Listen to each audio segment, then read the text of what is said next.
Assalomu alaykum aziz kuzatuvchilarim, kanalimga xush kelibsizlar. Bugun sizlarga juda ham mazali, ajoyib retseptni o'rgataman. Bismillahirrohmanirrohim deb ishimizni boshlaymiz. Birinchi bo'lib idishimizga 50 gram shakar solib olamiz. Yarim choy qoshiqda tuz, 10 gram draja xamirturush qo'shib olamiz. 150 gram o'simlik yog'i, 200 gram sut, 200 gram suv qo'shamiz. Suv bilan sutimiz iliq holatda bo'lishi kerak. Ikkita dona tuxum chaqib solib olamiz. Faqat tuxumni oqini qo'shamiz. Sarig'ini ustiga surish uchun olib qo'yishimiz kerak. Ikkala tuxumni sarig'ini olib qo'yinglar. Oqini xamir ichiga qo'shib yuboramiz. Tayyor bo'lgan suv massamizni qoshiq yordamida bir xil bo'lguncha yaxshilab aralashtirib tashlashimiz kerak.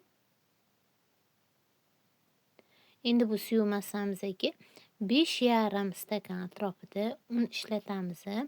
Unni hammasini birdaniga sovurmaymiz, kam-kamdan soptirib, xamir qorib olishimiz kerak.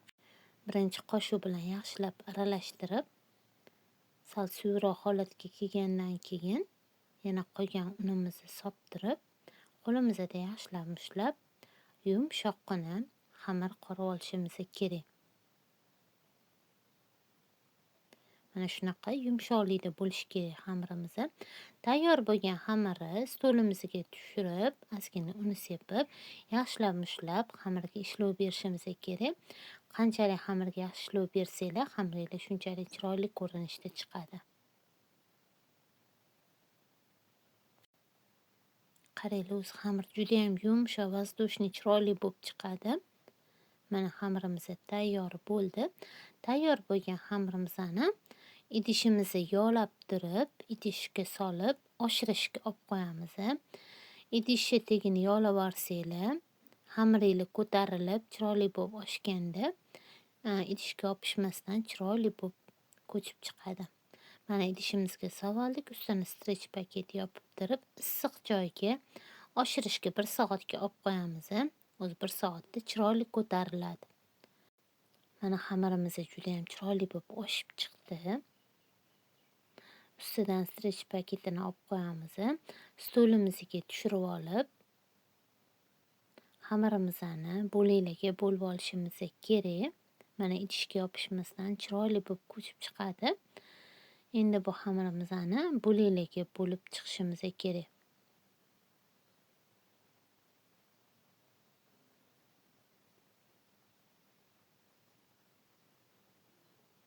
Endi bu xamirlarni zuvala holatiga keltirib olamiz. Mana 8 ta bo'lakga bo'lib oldim. Boshida adashib ko'proqga bo'lib qo'ydim, keyin to'g'irlab 8 ta zuvalacha qilib oldim. Tayyor bo'lgan xamirimizni oldin juva yordamida kattaroq qilib ochib olamiz. Ichiga yog' solganimizga xamir unaqa yopishib qolmaydi.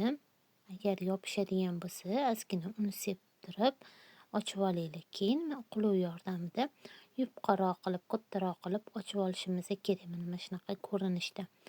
Tayyor bo'lgan xamirimizni ustidan ozgina o'simlik yog'i quyib yuborishimiz kerak. Hamma yog'iga taqsimlab surib chiqib olinglar.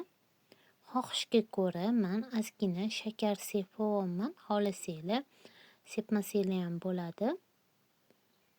Keyin xamirimizni teng o'rtadan bo'lib olib, videoda ko'rsatilgandek qilib ustma-ust taxlab chiqishimiz kerak. Mana shunaqa holatda taxlab olamiz. Tugilishi unaqa qiyin emas, juda ham tez tayyor bo'ladi. Ko'rinishlari ham rosa chiroyli bo'lib chiqadi. Shunaqa ko'rinishda yig'ib olganimizdan keyin dumaloq qilib o'rab chiqishimiz kerak.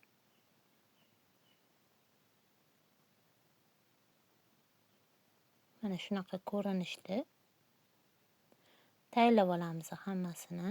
Ustlari qavat-qavat bo'lib, juda ham chiroyli bo'lib chiqadi.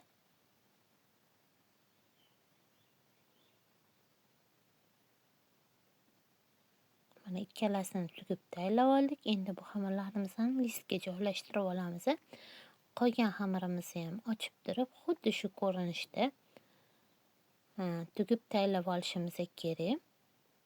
katta qilib ochib olganinglardan keyin ozgina yog' quyib yuborib, hamma yog'iga yaxshilab taqsimlab surib chiqamiz. Aziz kuzatuvchilarim, kanalimga yangi bo'lsanglar, obuna bo'lib qo'yishni unutmanglar.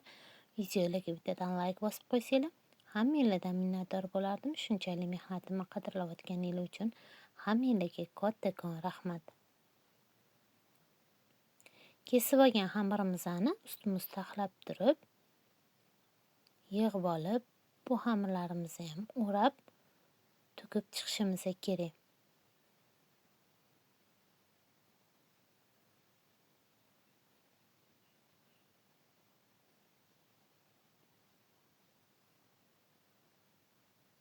Endi dumaloq holatda o'rab, to'kib olamiz. Ko'rinishlari juda ham chiroyli bo'lib chiqadi.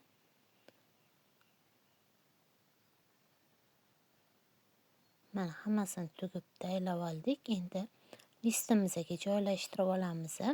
Mana ko'rib turibsizlar.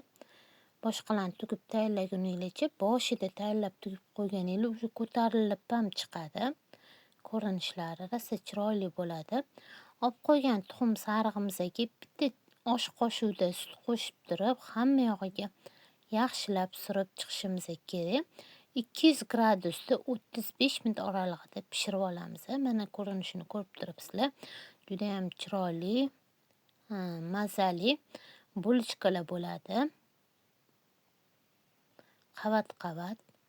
Qavatlari ham ko'p, yumshoqqina bo'lib chiqadi. Albatta, tayyorlab ko'rishinglarni hammanglarga maslahat beraman. Unaqa qiyin emas, hammani qo'ldan keladi, bittada o'xshab chiqadi.